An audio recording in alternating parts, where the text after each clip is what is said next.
All right. Welcome back, friends and comrades. I'm very excited to welcome back Nico Villarreal, one of my favorite Marxist philosophers working today. Welcome back to the show, Nico. How are you? I'm doing well. Glad to be here. Yes, it's an honor to have you back. Today, we want to discuss Louis Althusser, the great French Marxist thinker. Comrades will remember that we hosted a study group on one of Althusser's, I think, a seminal text called For Marx. This was just, I think, 6 months ago, maybe less.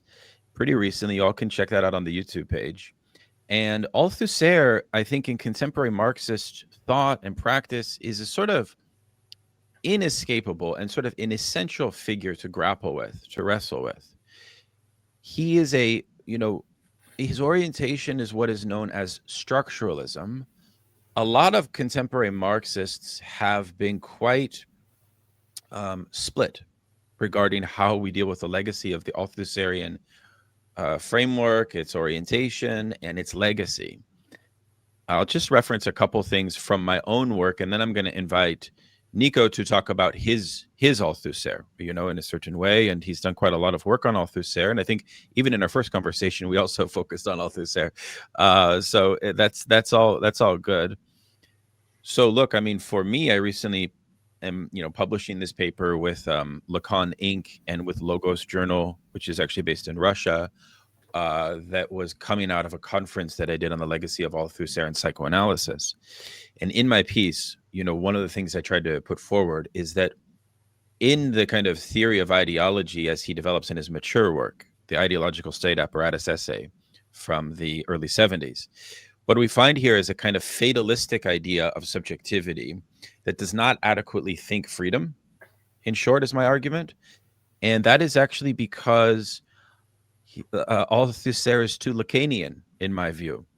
That's not necessarily a dig on Lacan, but perhaps it is a dig on the way that Lacanian theories of subjectivity intersect with Marxism. And so that becomes then a sort of very interesting, maybe you could say, epistemological question in a certain way, which is like, uh, in short, to summarize, my argument is that Lacan's theory of the imaginary is kind of internalized and interpreted by Althusser in such a way where he develops this idea of there being no outside to ideology, and therefore the subject cannot adequately escape what he calls interpolations. So, to be interpolated into an ideological regime seems to have almost like a fatalistic quality to it. And I was feeling that this is actually opposed to my understanding of ideology critique in the Marxist tradition, stretching back really to Engels.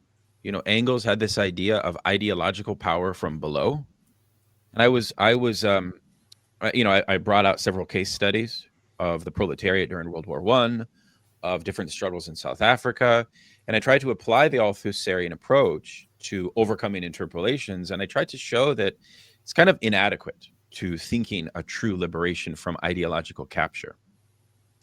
Now, you disagree, I think, in general, with my contention there, which is, of course, a healthy disagreement. Perhaps we could start there, and your view on the Althusserian theory of ideology. Perhaps, Nico, why you see it as so strong or sort of so essential and ultimately correct. hmm No, Please. yeah. I mean, like the ideological apparatus's essay was pretty formal for me, getting into Marxism. And at first, it didn't mean that much to me, but it's one text that I keep coming back to, much like Capital. That is my relationship to it.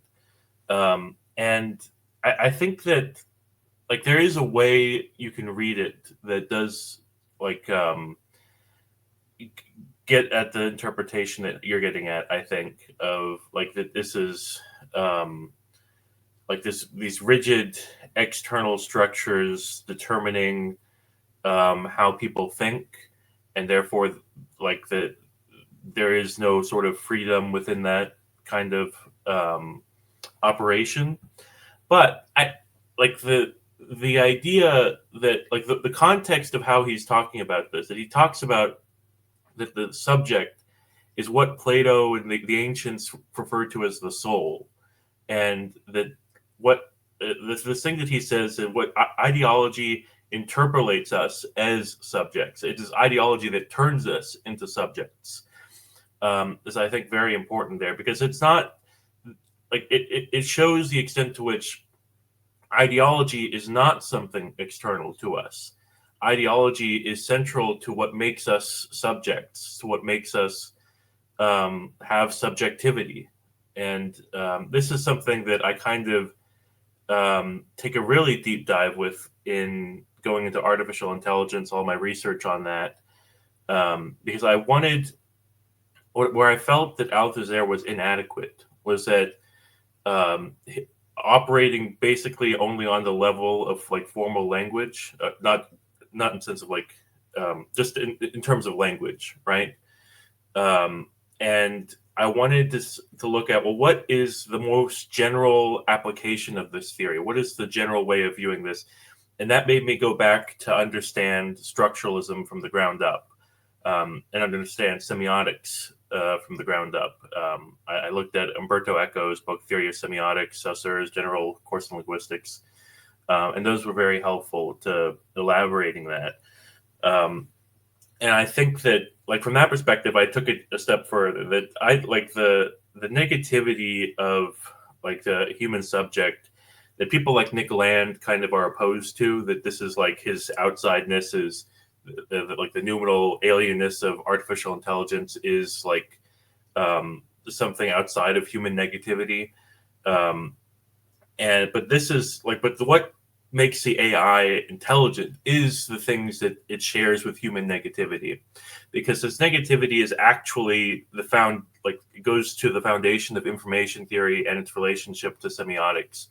That the if you think of like a binary bit of information, it's a 0 and 1, right? You need the ability to express the 0 or 1, even if it can only be one state at a particular time, because that's how you encode information. And this is like, and in that sense, digital computers have always had human negativity. Um, but the way this relates to freedom, I think, is interesting because the in the book on reproduction of capitalism, Althusser elaborates more on that essay. And one thing he does is that he critiques the anarchist, the common slogan, like "kill the cop in your head," right? That sort of language. And yet he says is that like you can't. There is no cop standing over everybody's shoulder that is like forcing them to think and act a certain way.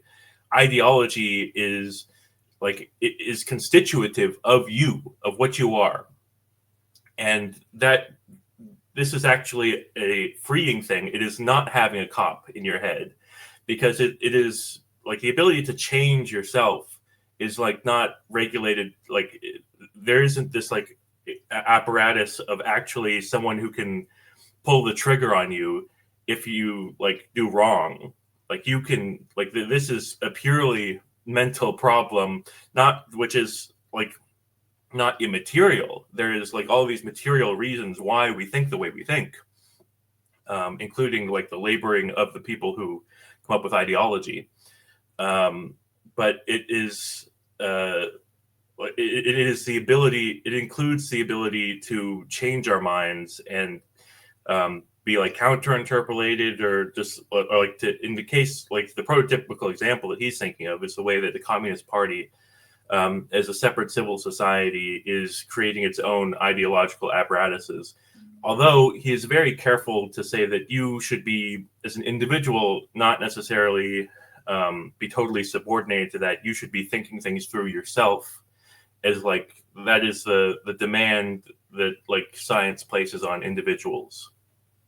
Yeah, that's very helpful. There's two theories of overcoming an interpolation, an ideological interpolation, which of course he famously uses the example of the cop hailing you, like sort of on the street saying, "Hey, you there." Mm-hmm. At that moment, you are interpolated in an imaginary capture to the state. And one of the things that's, I think, very important is the influence of Foucault on this essay, insofar as after the Chinese Cultural Revolution, the superstructure, the field of culture and ideology, in French thought at the time becomes sort of extremely politicized. And this, I think, is very interesting because it contributes to this idea of a kind of meshing with two dynamics, I would say. One is this Lacanian idea of the signifier and structuralism, which I think is still Althusserian, even though we had Dhruv Jain, Althusserian scholar on our show, who insisted that Althusser is not Lacanian. I actually think that he is, in essence. So you have two levels of subjection. You have imaginary subjection through the signifier, which is a form of pre-discursive. It's pre-discursive. It's sort of pre-ideological. It's quasi, you could argue, almost quasi-theological. And this is where, in a letter once that Althusser wrote to Lacan, he says, to paraphrase, you have introduced a form of subjection that Marxism has been incapable of locating. And that is this imaginary subjection to the signifier. And there is a kind of Catholic, quasi-Catholic meditation on the original sin of the signifier subjecting us. So you could say charitably that Althusser is adding a dimension of alienation to the Marxist theory that is pre-discursive and structuralist and based on this logic of subordination that we all have to language.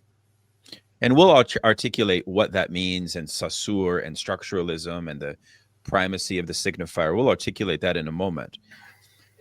But the consequence for thinking liberation is what interests me. In a way, what Althusser gives to Marxism is a kind of, you could say, upping of the ante of liberation, because he's now introduced this question of what Rancière calls the problem of how to subvert this primordial subjection that we have.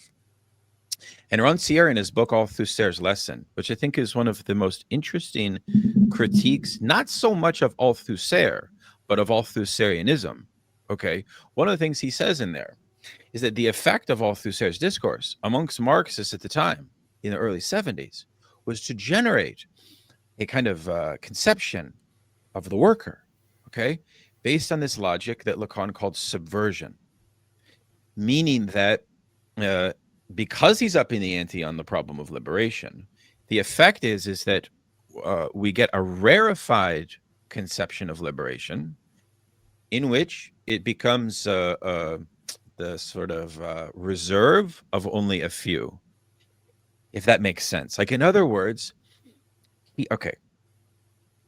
Althusser, in essence, because he's adding this psychoanalytic layer to the problem of ideology, I think he creates a scenario in which it's almost impossible to think of subjective liberation in a full sense or in an achieved sense. So that's one point.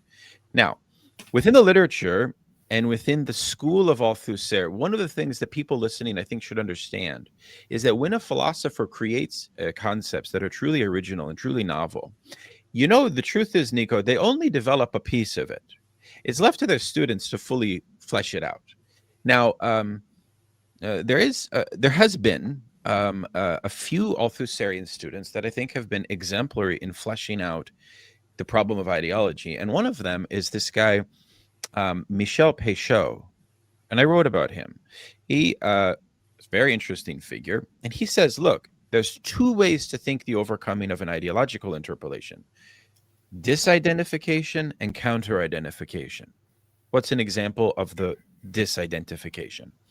This is a kind of spontaneous revolt that, say, we all have to our ideological capture. He uses the example of World War I. World War I, the proletarian working class was inducted into a sort of suicidal conscription to basically, fight for the ruling class in a meaningless war.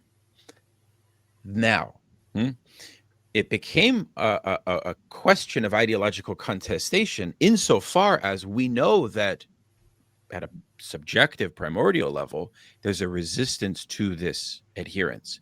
In other words, ideology functions as the supplement that would steer that discontent or that fundamental disidentification. In other words, you're giving me a command, the state is giving me a command. The only way the state can adequately make me adhere to that command is by adding this ideological supplement to it: bourgeois nationalism, religion, patriotic nationalism, something like this. And so that's ideology has to therefore deal with primary spontaneous disidentification. Now, what you said about the Communist Party is very correct insofar as counter identification functions as the only way to dislodge this type of blind adherence to bourgeois ideology. And that's the task of the Socialist Party. What Péchaud says, and this kind of goes back to my point about Foucault, is that you have a strange coalescence of things going on in French thought at the time, which is, on the one hand, you have this quasi-anarchist suspicion of centralized parties, combined with the idea that counter-identification can only truly function by having a centralized party that would adhere education, that would put forward, a new direction for people to invest their ideology in. So you see the danger there, if this makes sense. How can one dislodge adherence to bourgeois ideology as socialist, as communist, when you have eschewed, in a Foucauldian sense or in a Deleuzian sense, the party as like some oppressive molar force? Mm-hmm. It then becomes basically a philosophy that is individualist and subordinated to the diffuse liberalism, you see. So that's a bit of a contradiction. Now, so why don't you respond to this point, though, that, and it may sound weird to people listening because, people know me as a student of Lacan, which I am. But like all things, I feel as if we have to be honest with sort of with the Marxist and socialist fusion here. And let me add, Lacan himself was always very careful never to advocate for Freudian hyphen Marxism. He always thought that these are two different sort of modes of science. The fusion of the two, I think, can be quite dangerous. That's not to say that we shouldn't think the two. It's to say that we shouldn't surreptitiously fuse the two. Okay, I'll stop and get your thoughts. Well, I guess there's a lot of things there. The first thing, I guess, in terms of like the relationship of people to language, of like I can't quite remember the exact word you used. Was it like subjection or subjugation? Yeah. So there's subjection to signifier, but Mhm. then there is the idea of subversion of the Mhm. subject. In other Right. words, the Lacanian theory of freedom is based on this logic of subversion. Hmm. When we sort of funnel that into social and political realities, you see, here's the problem. The Lacanian theory of subversion, quote unquote, like all things psychoanalytic, the verifiability of psychoanalysis as a science is conditioned by the institution of the clinic, free association in the clinic. Hmm. As our comrade Gabriel Tupanamba always reminds us, when we loosely apply psychoanalytic logics of the signifier and language and structure and symptom and so on to just like social phenomena in general, you, that actually doesn't quite work. That Well, doesn't quite. Okay, so that's the point there. so I guess my point is that there are parts of it that don't work, but there are parts that I think are more fundamental that I think that Lacan was getting from Saussure. And Saussure was his focus was language as it just exists in the world. He was building basically a theory of like how words have meaning, which became the foundation of like a whole theory of semantics that informs the structuralist and post-structuralist discourses, which is also I was just having a back and forth about this on Substack about how like this is probably the source of a lot of the confusion between analytic and continental philosophers, because the analytic philosophers have their own theory of semantics that is counter to it, and they don't really understand that there's two different theories of semantics there.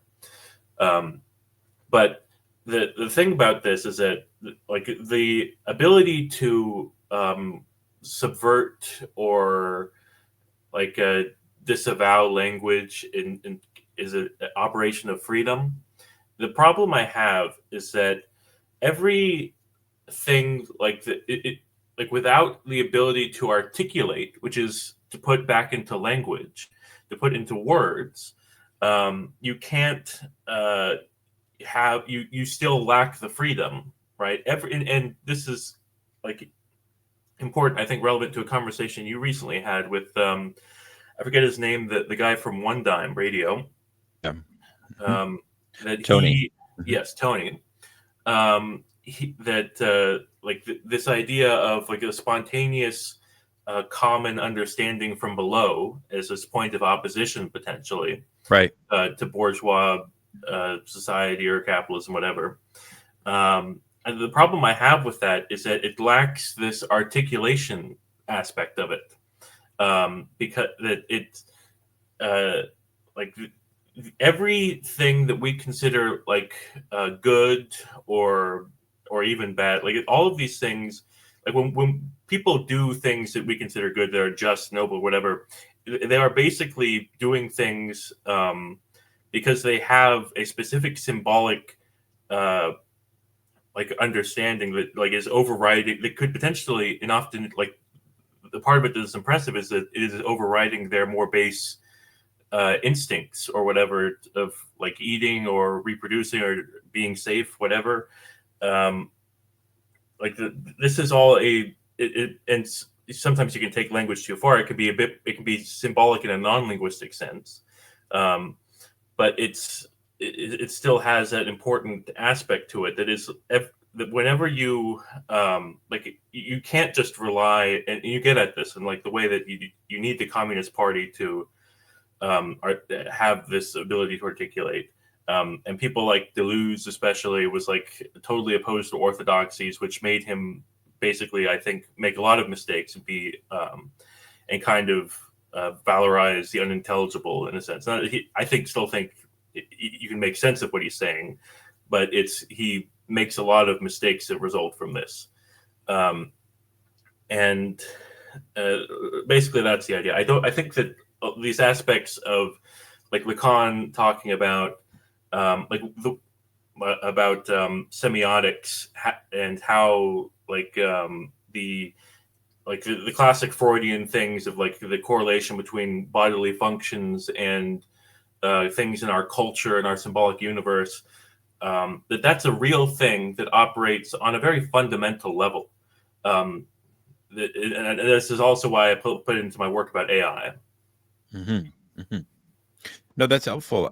I suppose the heart of this revolves around this structuralist emphasis on the centrality of language. And as you intimated, you have this sort of Chomskyan paradigm, you have the analytic Peircean paradigm, and then you have the kind of continental Saussurean paradigm. And obviously, Lacan and Althusser are linked to the Saussurean orientation. Although, experts on Althusser will be happy to point out the granular differences between Althusser and Lacan on matters of discourse. For example, Lacan develops this conception of the four discourses. And one of the interesting things I wanted to raise with you is this debate that I think, affects Marxism very, very much about structuralism versus post-structuralism. And one of the interesting things that has resulted from this question of, the post-structuralist turn, and I'm going to invite you to say a few things about it, because you're not an advocate of the post-structuralist turn. You think we should kind of be housed back within structuralism, and you think that structuralism gets things correct scientifically.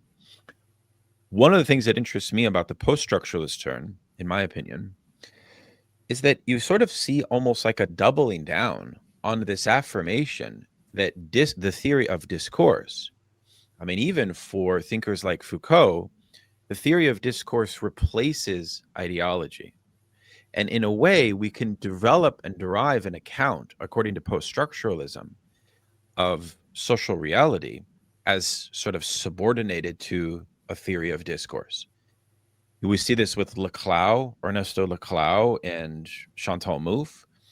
And I feel that this is sort of taking structuralism too far. It's not necessarily a negation of structuralism, but it's kind of like this positivism almost of the autonomy of language as that which determines social and political action and realities and so on. And I think the problem that I have with it is that some of the conclusions derived by post structuralists sort of abandoned the foundation of material determinations over our subjectivity. Now, if we take a thinker like Michel Cluscard, this very interesting French Marxist who is a very prominent critic of the structuralist and post structuralist turn, his argument would be that the privileging of the signifier as a kind of core logic to understand human relations is what he calls anti-predicative, meaning that the signifier is derived from a conception that does not have any relationality to material determination of labor or production. So it kind of comes before, it's derived as a kind of form of subjection, again, that is sheltered from social and productive matters. And I think that that has sort of big consequences for Marxism if that's the case. I mean, one of the obvious ones is that post structuralists will derive often, not always, but often, will conclude that, things like um, the conflict amongst classes, it no longer needs to prioritize uh, the sort of orthodox historical materialist relationship to class emancipation. I'm not saying that that's Althusser's position. Althusser's position actually is, if you actually read him, as you know very well, he always is towing a very orthodox line. And that's often missed by his critics. I think it's missed because he's in a very interesting and pressure filled context.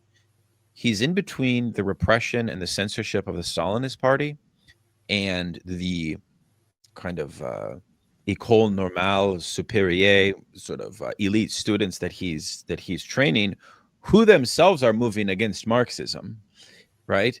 And he's in this sort of very interesting intellectual zeitgeist that is filled with a certain anti-communism. But we know from his epistolary material, his letters, his diaries, and his reflections, that he's always wanting to remain in fidelity to Marxism and to the party, even though he's pushed in these different directions, almost like the pair of Levi jeans, with the two horses. That's a bit like Althusser. But okay, so that's background. Now, maybe you could, for listeners, kind of maybe give us a sort of high level sort of distinction between structuralism and post structuralism and why you are critical of the post structuralist turn. Sure. I think that, well, I should probably preface it by saying that there were always idealist tendencies in structuralism. That was always there.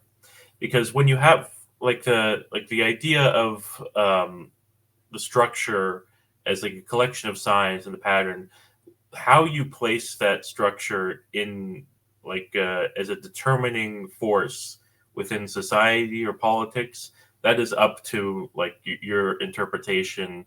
And lots of theorists, I think Levi Strauss might have been guilty of this. There was certainly others who take like myths as somehow structuring society in a fundamental way. And I think that's a mistake. But the post-structural turn, at least Levi Strauss was still concerned with like some scientific anthropology, right? He was concerned in like coming up with answers to questions. Derrida, in his critique of Levi Strauss, basically says like, no, you in trying to like decenter like the European are just creating a new center, and that basically there's no point to this operation. It doesn't really offer any better alternatives. And I think that characterizes a lot of what post-structuralism was doing, was just giving up on finding answers. But they also had this, what you're talking about, like the relationship, like the role that the signifier plays. Like I think in particular, the post-structuralists felt that there's nothing but an infinite chain of signifiers. There is no like ultimate signified, really, that is providing meaning to things. And that was another big mistake I think that they made. And that, but basically, like there's this misconception that structuralism is just saying that all words are only defined by other words, and that this is like the banal like inside of what a dictionary is. And this is just as a side point, hold your thought. This is exactly where you could say the emphasis, I don't want to say fetish, but let's say the strong emphasis on a politics of difference technically emerges from. I think a lot of people may think that it emerges from, like, 1960s social movements and so on, but that's actually not where it actually comes from. This Saussurean idea of metonymy, right? Of this idea that signifiers have a fundamental relationality of difference to one another in such a way that there is no sort of like what Lacan would call there's no final quilting point that provides a type of sort of pure semblance of meaning. This actually, incidentally, is why you say that in the current debates about AI, people need to realize that AI, LLMs, are effectively psychotic machines, which we can talk about. That's a very Lacanian point for you to say, by the way. But I think this point, though, is very interesting. And this is another thing that people should see here is the connection to postmodernism as this, structural incapacity to generate higher meaning or coherent meaning. And so you get, a type of embrace of implicit irrationalism as an effect of the human being inducted into language as such, right? Yeah. Yeah, I definitely think that this was a big mistake by them. They had, I don't think that this was implicit in structuralism to begin with. I think that if you look at like Saussure or Umberto Eco, for example, there's a lot of talk about how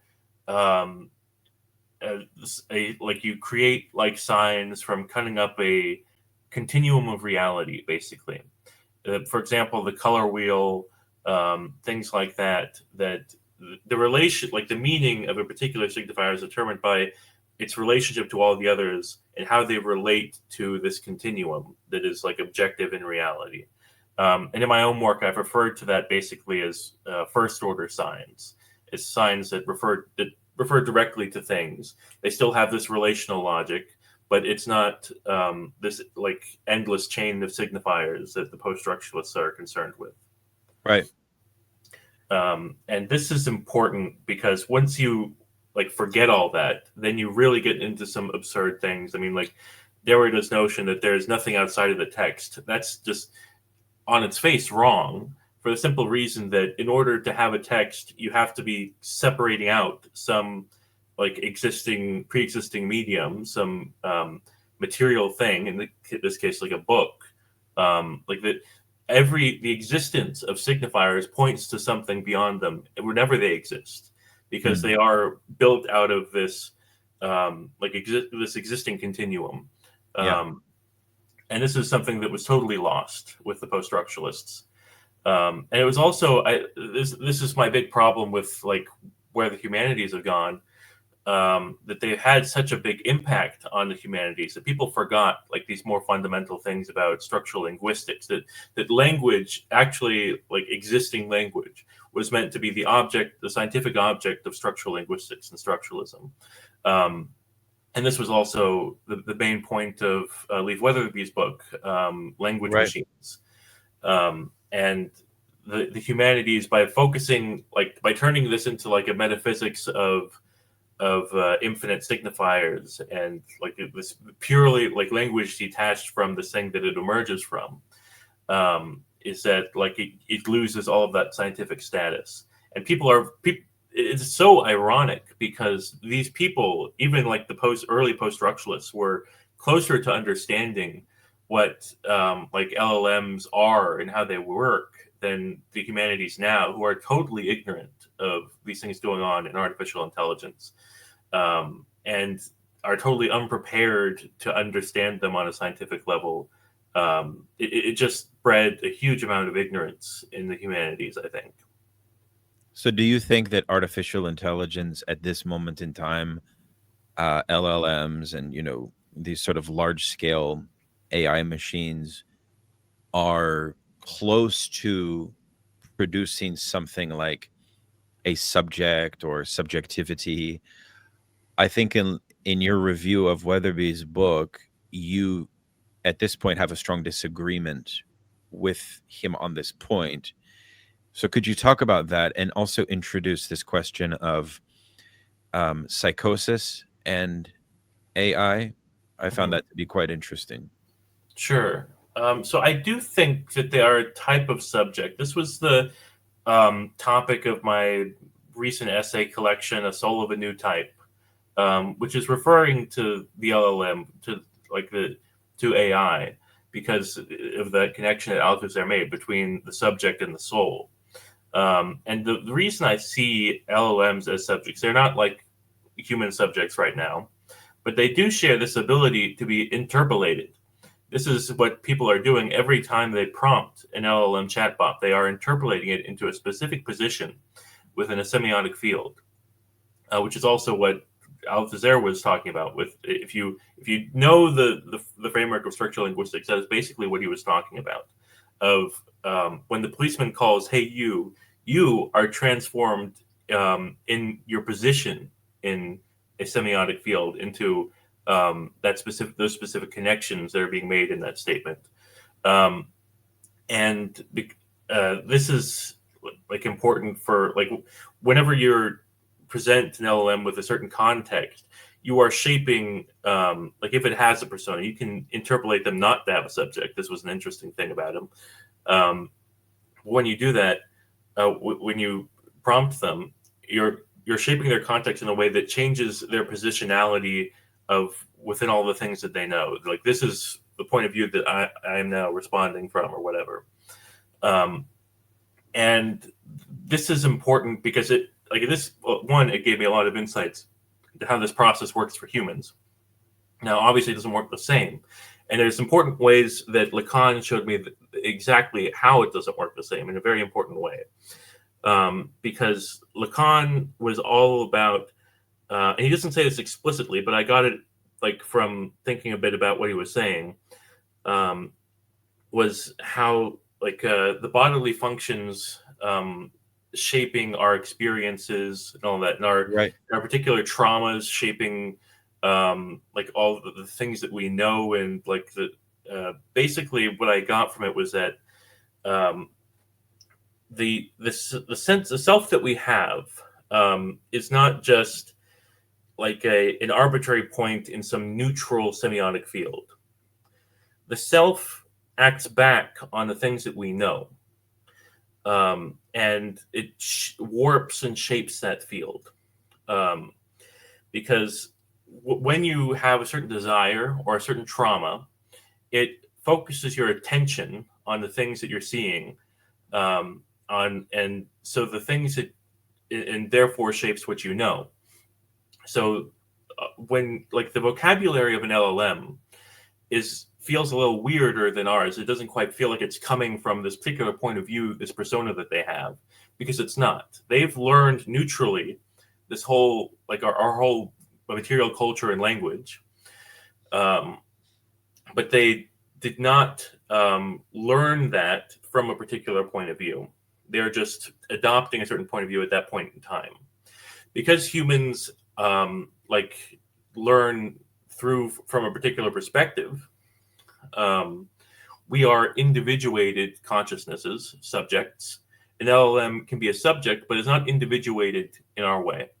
And this does have implications for what it is, its potentials, even like in terms of intelligence or what have you, because it Right. limits its like there's certain things it can't creatively do because it's too like it's too intelligible in a sense.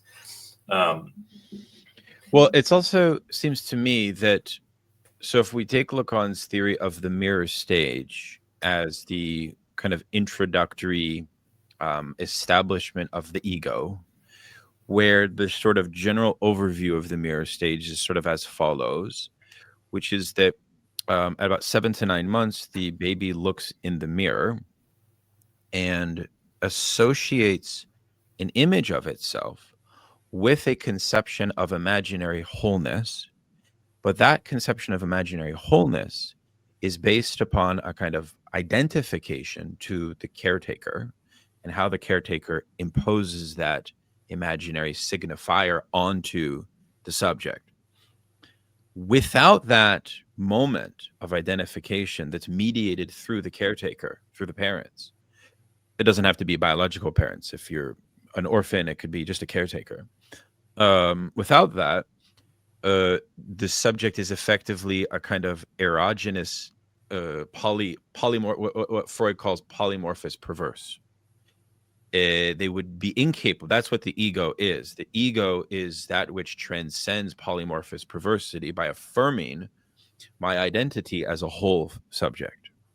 But that is ultimately an imaginary identification, which later, that same signifier that establishes that wholeness is what Lacan would call the symbolic. And there's a kind of dialectic between the imaginary and the symbolic, which this child undergoes a series of processes, what's known as the Oedipus complex, in which they overcome the imposition of the parents' sense of wholeness onto them, and they replace it with their own singular sense of wholeness. It's that procedure, it's that precise relationality that gives us, right, our own unique form of subjectivity, right, which is both the birth of the ego, but also something in opposition to the ego.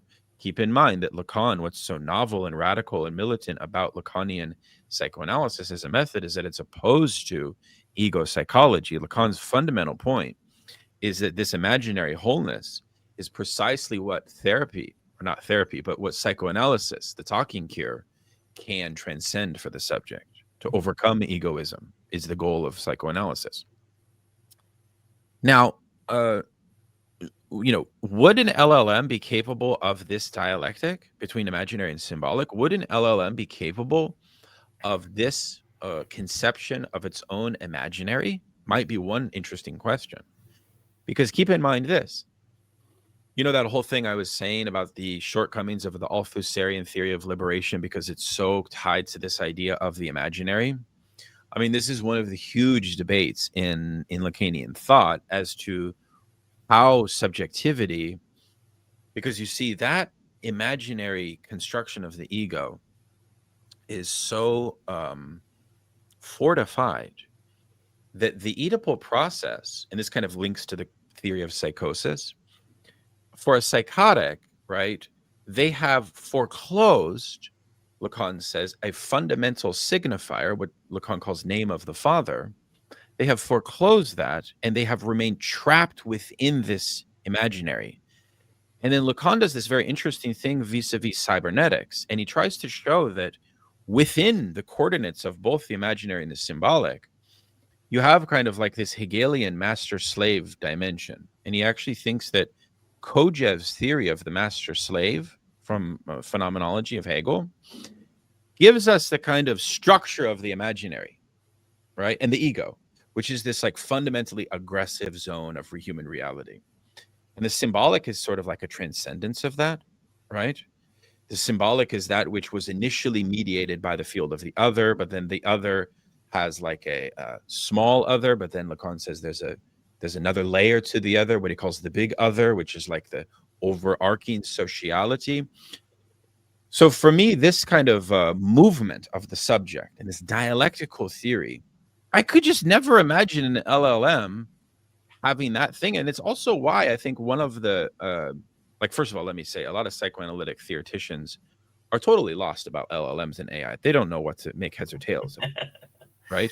But Uh-huh. one of the things that we do know, and there's a great New Yorker essay on this, is that the theory of transference in these LLM therapists, the AI as therapy bot, Mhm. they cannot initiate transference. And what is transference?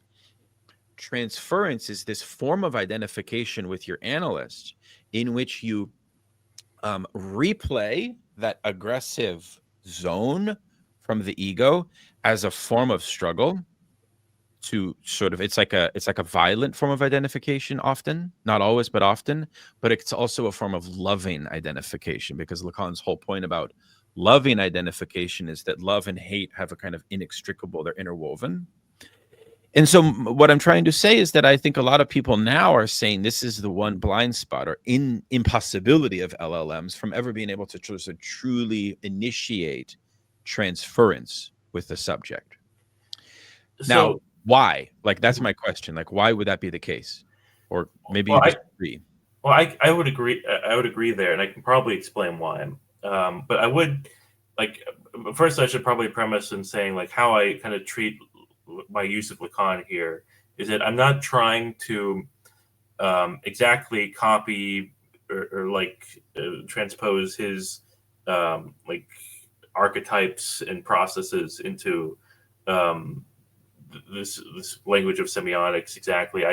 I just want to like figure out what is the general process that Lacan is describing, and how can we like apply it here in like in a way that isn't necessarily totally determined by these Freudian archetypes necessarily. But he would reject archetypes and call them registers. So Okay. that, there's the imaginary, there's the Mhm. symbolic, and then there's the real. He would insist that they're not archetypes, precisely because undergirding all of them is not a substantialist theory of the unconscious, but the unconscious is grounded in this Saussurean relationship to signifiers in a fundamentally differential relation. It's not a Yeah. substantialist theory of the No, unconscious. no, I understand that. Right. I Yeah. just think that his explanations were a little bit too particular and neat, and that we can imagine more fundamental ones. But I basically, with to get what you were getting at with transfer and such, LLMs can't quite do all those things because, once again, they're not individuated consciousnesses. When the first step of training an LLM is that they are like trained to predict text. And if you imagine this, if you have a conversation of two parties and you're just training an LLM on that, it will be equally good at acting as one party as the other, and or just like producing both at the same time. It can't. It like you can try to like after the fact change that ability, but this is what it's all based off of. And because of that, like it can mimic a like therapist in the abstract, but it can't necessarily put itself in someone's shoes in that way and act back on them with a particular relationship, except in the sense of like in a cliche way, Right. already present in culture, and that's basically the problem I think with transference. Well, that's what a lot of analysts are concluding, even in there's been a lot of responses to this. I think it's the New Yorker that published this article about a therapist experimenting with their own therapy vis-a-vis this technology. And a lot of commentators have kind of fallen back on this kind of utilitarian thesis of like what makes the therapist so vital at the end of the day is this suffering point. And that's actually not a Lacanian response, in fact, because Lacan had this idea for a moment that meaning could be cohered through a kind of Jeremy Benthamite theory of pleasure and pain, but he actually abandons this utilitarian thesis. So I'm actually writing an article about this right now. I'm not sure that it is the sort of compassion of suffering, because keep in mind this: one of Freud's insights, especially with like some of his followers like Ferenczi, was that in the transference, the task of the analyst is not to reinforce like a loving, compassionate embrace with the suffering that's being kicked up by the subject, but actually to keep a kind of distance from that. And Lacan also maintains some similar methodological points there. So there's a lot to unpack there, but let me sort of shifting out. I wanted to ask you to sort of articulate Leif Weatherby's book more broadly for folks that are not aware of it, because you have said in your review of it that you think it's probably one of the most important kind of analyses of AI that we have in contemporary philosophy and in socialist work. Why is that the case, and what are its merits? Yeah, I think it's making very forcefully a point that I think is quite important, and which I have been trying to harp on, and which I was just very glad to see that someone else had in the humanities proper was saying something similar, which is that the like structuralism basically gave us the tools to understand what's going on with LLMs, how they work, why they work, and that the reason that contemporary humanities doesn't understand it is because they've basically like forgot and abandoned a lot of these important lessons from Saussure and the other structuralists. Um, and I think that's very true. And he also talks about the subtitle is about remainder humanism, and this remainder humanism is basically this idea that a lot of people, particularly in the humanities, are just trying to come up with theories that identify, well, what's the difference between what the machine can do and what man can do, and that's what the real humanity is in, and that's what where all like the magic happens, right? And as technology advances, this has been getting smaller and smaller and changing over time. And that this is not an actual like rigorous intellectual exercise. This is not telling us anything. This is more of like a coping mechanism. You mean like And the Turing approach, right? in what way? Well, like, isn't the Turing approach this kind of premised on this notion of like games between machines and humans? Well, that's a test of of how similar the machine is to like mimicking a human, right? Yeah, And exactly. But it's but also a lot of philosophers make a big point about this, precisely insofar as like if AI could reach a point of kind of domination over us, it's going to happen in this gradual way, whereby in various fields, the intelligence begins to sort of win over us in games. And I'm not talking just about like chess. No, I'm mhm. talking about like Well, so yeah, go ahead. what Leaf Weatherby is more talking about is people like Dreyfus. I think Hubert Dreyfus is his name, the Heideggerian scholar who's like trying to say, well, here's what like machines AI can't do, and it's because of like these things about from Heideggerian philosophy or ontology or whatever. And people will do, and other people will do this all the time. There's now like post-structuralist variants. There's a whole cottage industry of.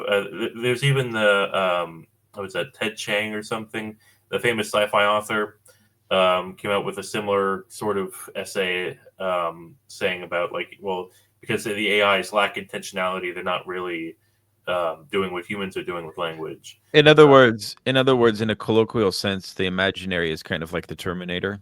It's like we're portraying the problem as, you know, humans versus machines, and how do we? It's kind of, but what you're saying is that's like a false binary, in a Well, way. it's like it's a coping mechanism, right? Because it's a way to say that like we're always something different and like more sublime than the machine, right? At some point, you have to Which give is up that true. game. No, but I think that's also true, though. it's true right now. I think that we have to articulate what it would take for a machine to have its own like spark of divinity or whatever, and that it is, as a materialist, I have to believe that it's possible for a machine to have that sort of sublime whatever. Um, Yeah, in my work on this from a psychoanalytic point of view, I was rereading Freud's beautiful essay on daydreaming and novelists, where he asks what is distinctive about a writer's genius, like what makes genius possible. And he argues that it's their capacity to enter into childlike play that resembles a daydream that can be collectivized.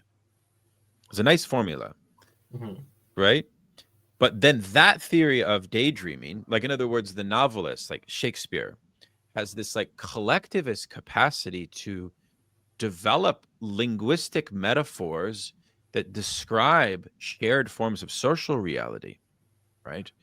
That machines wouldn't be capable of achieving, I think, perhaps, and I want your response to this, precisely because the origin of that is founded in very distinct relationship to the unconscious and to repression.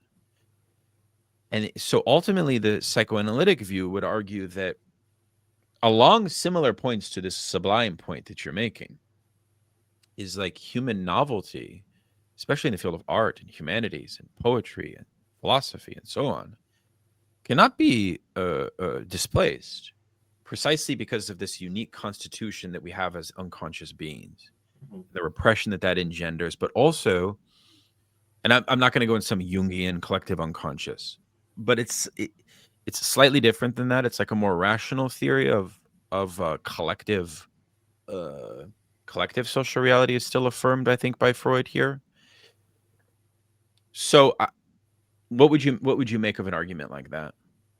I mean, I would say like two things. One is that that's true of technology right now, but probably not as true as you might think, and that we can imagine technologies that do those things at some point. The like the ability, like there's some aspects of human novelty that we don't, that the technology is not there for. It doesn't, like it will require significant breakthroughs to get there, probably on the more fundamental level of how neural networks work. But the ability, like all of these things that you're talking about, of even the unconscious and stuff, are latent in human culture. And I don't know if you recall when Bing Chat was a big thing, right? And there was a New York article about the guy who asked it about its Jungian, or the shadow self or something like that. And it started behaving in a very erratic and bizarre way, and coming onto it, and all these unnerving behaviors. Um, and I think that what exists in what is exists latently in human culture is probably a lot more than you might think, and includes some of those unconscious drives and what have you.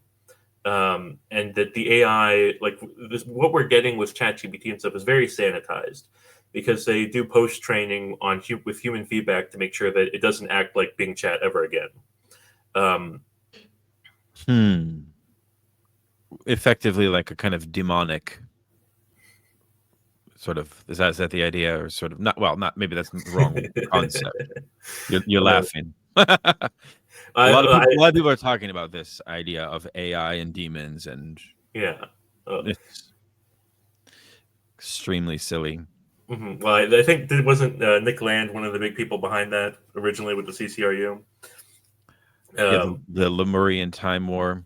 yeah, all Yeah, that yeah, stuff. of course. Yeah, actually, well, incidentally, in a few days, we'll be talking all about that Oh, at Pure Panic Comic Books, and hopefully Nico will be there in I person look with us. forward We're to it. also going to stream that conversation. But yes, my comrade Grady, who owns the comic book shop, has a much more measured view on Nick Land than I do. I'm a Mhm. strong critic, but we'll see that debate in a few days. But anyway, so yeah, okay, so please continue.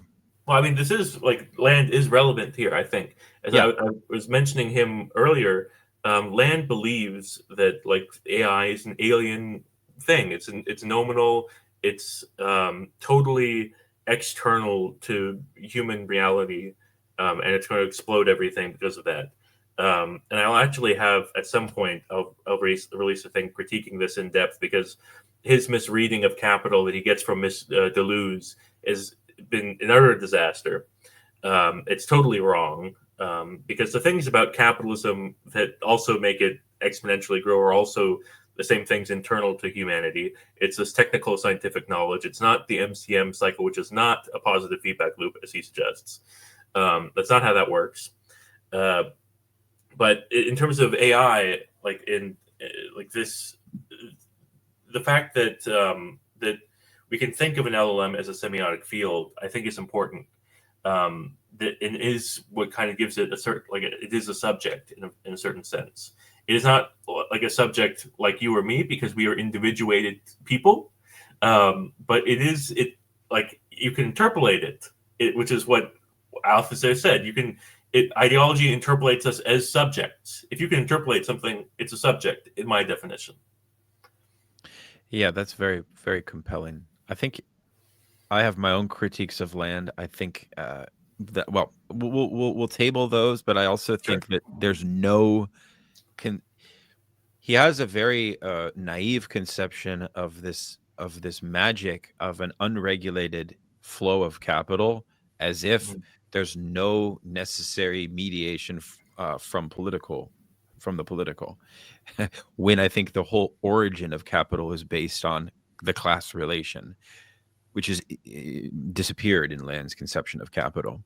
Mhm. But that's not surprising, because the foundation of much of their work is Nietzschean in that sense. But yeah, look, I mean, in our remaining time, I wanted to perhaps invite you to maybe give us an overview of some of your other research. You've been actually quite productive on your Substack, and for comrades listening, maybe you could explain um, a little bit about the prehistory of the encounter concept itself. That is a very Althusserian name, of course.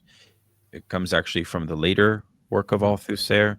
Althusser's work goes through, I think, three stages primarily, right? And his later work is very, very compelling and very interesting. Mhm. It's called aleatory materialism, and Yeah.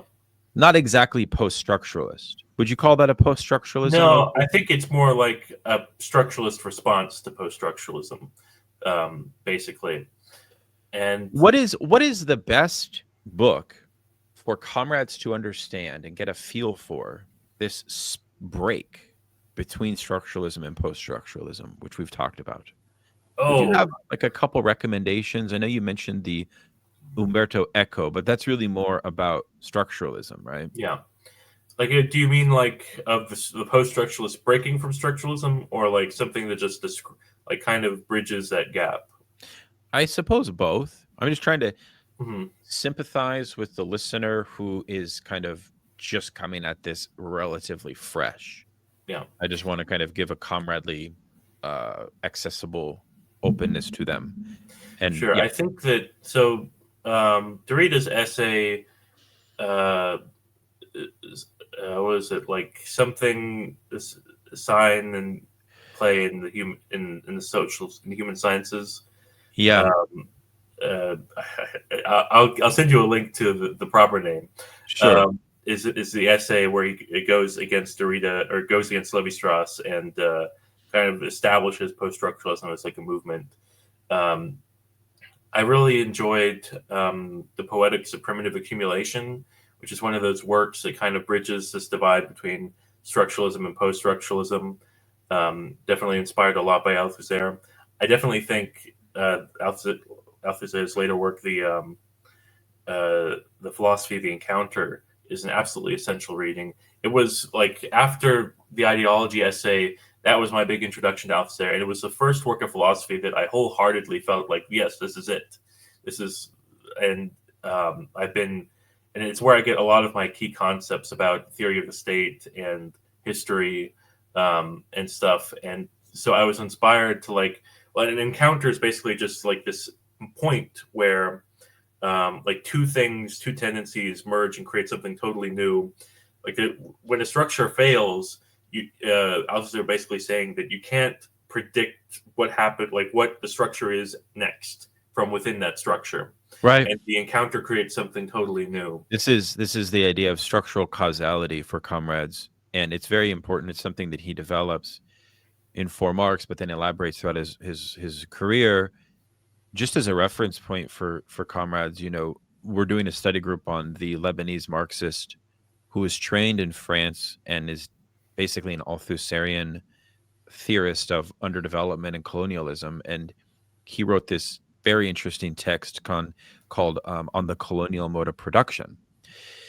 And he takes this same Althusserian idea that the colonial mode of production is not to be understood as a sort of synthesis with the capitalist mode of production, but as a fusion that has produced something qualitatively new as a structure.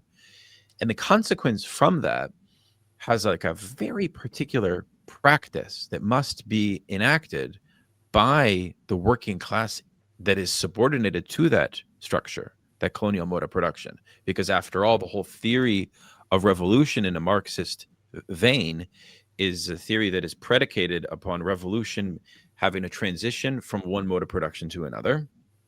So I just really saw how clear Althusser's influence allowed Mehdi Amel to develop this idea, which is close to what you're articulating. Mm-hmm. And so say a little bit more, please, about the theory of the encounter. It's this kind Sure. of logic of the creation of something distinctly new, Yeah. and Well, then go ahead. yeah. So I mean, this is why I named my blog "The Prehistory of an Encounter," which is that hopefully this is the prehistory of something, of distinct things coming together and creating something new. That was just the idea behind it when I came up with it. The whole concept of encounter is a nice sort of bridge to the thought of Alain Badiou, who was a student of Althusser as well. And, the encounter and the event, the Badiouian theory of the event, emerges, I think, is a very closely related set of concepts and ideas as well, Mm-hmm. because the turn there is not necessarily a turn between this dichotomy between post-structuralism, structuralism. I think it's onto something at a different level, actually. But what it's concerned with is how we can create an account, phenomenologically, epistemologically, etc., ontologically, in the case of Badiou, of change and novelty within a given situation. And then he develops like the sort of conditions of truth whereby novelty can emerge Mm-hmm. in politics, love, art, and science. And then he gives a kind of new vocation to a philosopher. A new task of the philosopher is to become a figure that investigates those conditions of truth, right? Mm-hmm.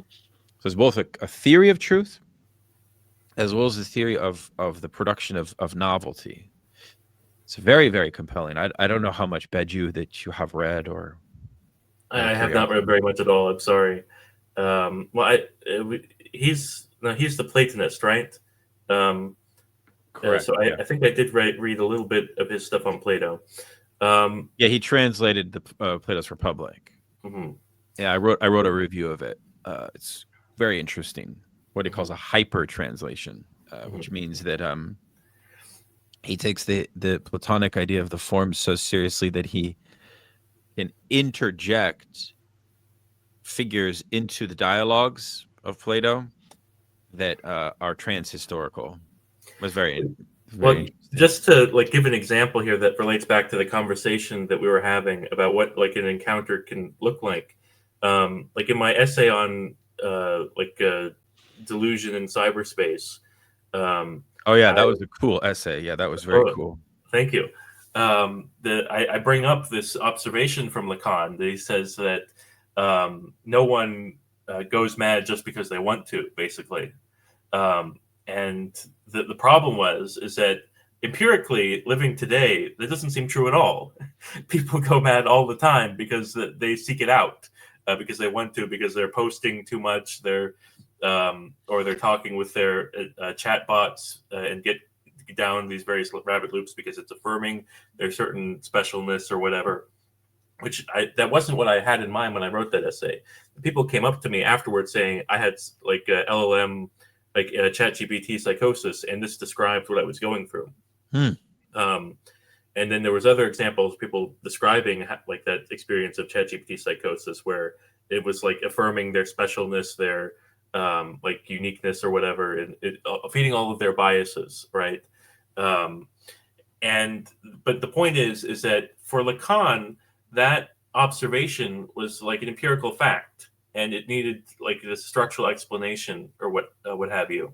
And now it's no longer a fact. Like there was this distinct change in structure that happened between like the Fordist period he was living in and ours, that Right. made this possible and wasn't foreseeable from within his point of view.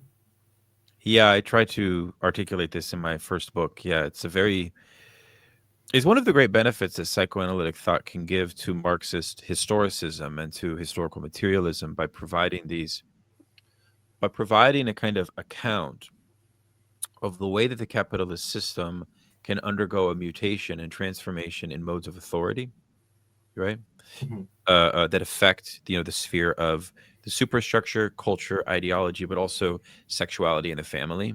You know, uh, yeah, like for example, Lacan says that Freud's conception of the power of the father in social life is totally no longer relevant. It's like a completely different world in some sense. Yeah.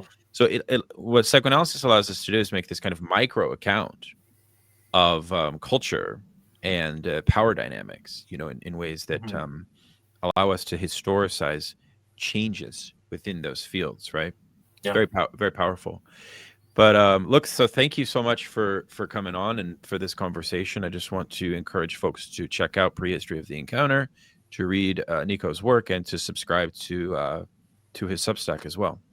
Thank you. All right, thanks everyone.